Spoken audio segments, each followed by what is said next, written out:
Well, the report looked at what is happening worldwide and found that Canada is really a leader in telehealth. So we have one of the broadest networks of video conferencing, for example. More than 5,400 sites across the country are able to provide telehealth services that way. And so it really means that many countries are looking to us for what's our experience been and what can they learn. It makes sense. I mean, we've got a vast geography, so necessity's been the mother of invention, and now we've got some experiences that we can share with others.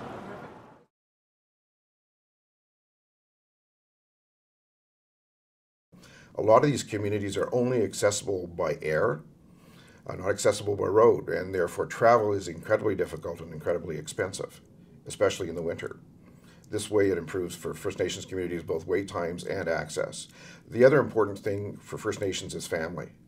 And quite often traveling from rural and remote communities, it costs a lot of money, it's very disruptive to work and other environments. This way the patient can actually see the provider with the support of their family in their own community.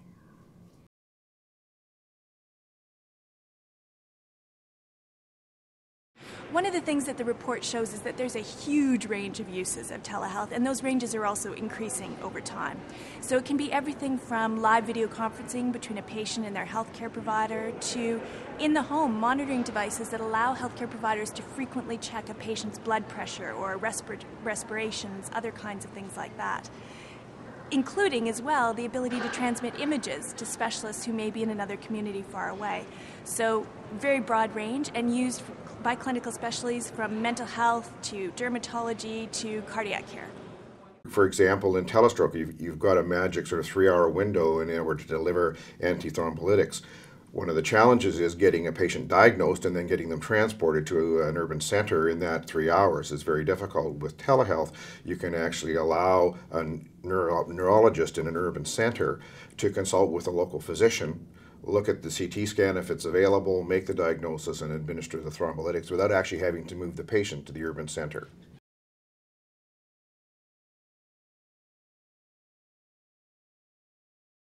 We actually did a satisfaction survey of what the patients felt, and over 90% of the patients felt that the experience for them was as good, if not better, as being in the room with me. Now, many different components of that, I think, came to their decision. They didn't have to take time off to come in. They didn't have to bring a family member. Instead of driving, as one lady was driving 14 hours each direction from Thunder Bay for a 20-minute appointment, they could do it in with their local communities without all that time off.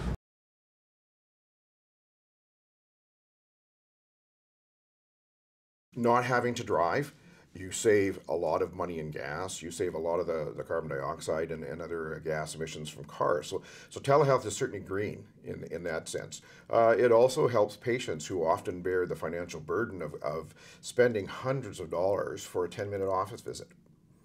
The patients can then use those funds for other things as well. It also helps government save for travel assistance programs where they have had to expend funds to assist patients to travel. Those monies, again, can be reinvested in healthcare. So it is a very green approach to providing care. If you look at the Ontario Telemedicine Network, we actually pay for the entire cost of the system by savings in the travel allowance program that patients would have got if they would have driven down. So estimates that we have from yesterday were that we've saved the government $25 million. We get 22.5 from the government to run our program. So we've actually made the government money by putting this in place.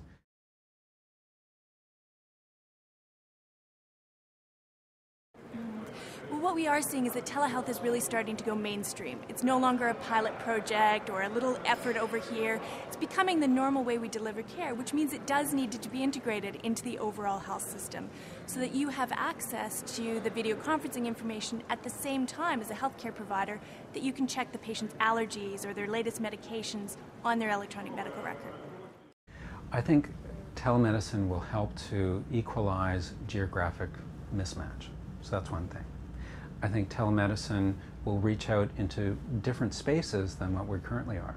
Right now we're have been focused in the last 10 years on reaching out to communities through their hospitals. Now it's going to be reaching out to communities through their doctor's offices, through family health teams, through nursing stations, nurse practitioners, and eventually within the next 5 years reaching into patients' homes.